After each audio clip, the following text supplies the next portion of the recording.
Magpe-prepare na naman ako ng panangalian namin ni Mrs. Tapos mamayang alauna uuwi na din ako. Nandun siya ngayon sa trabaho niya, guys. Kaya ipagluluto ko muna siya, guys. Para pag kakain na lang siya, guys. Yan o. Tilapia. Tag. Yun.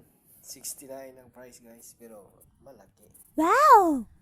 Tapos yung yan o, hipon. Isisigang ko siya. Yan, guys, o. Hipon. Yan. Tapos yung tilapia, ipiprito ko daw.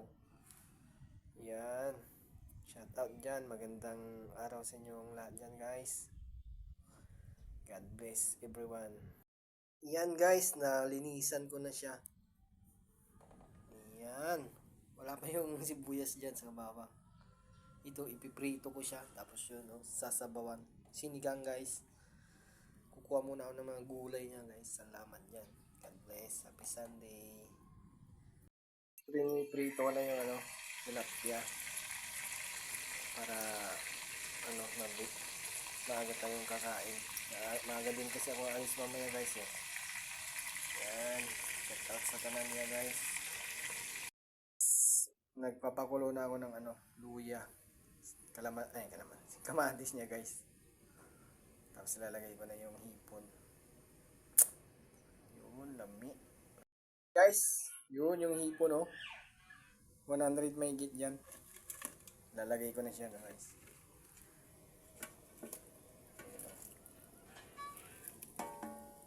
Yun. Wow. Makakatigim din ng hipon, guys. Yun. Grabe, sarap. Yummy. Yummy, yummy. Ayun, oh, nag-iiba na yung kulay niya, guys.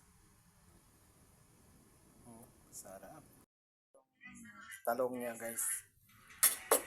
Complete ricado na yan, guys. May isang tilapia, guys, oh. Yan.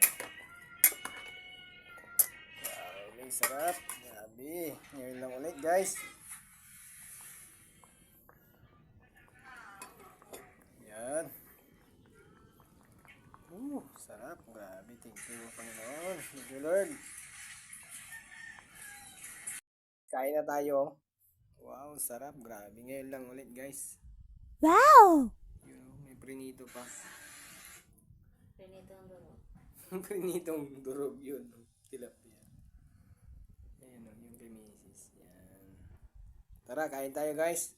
God bless everyone. Happy Sunday.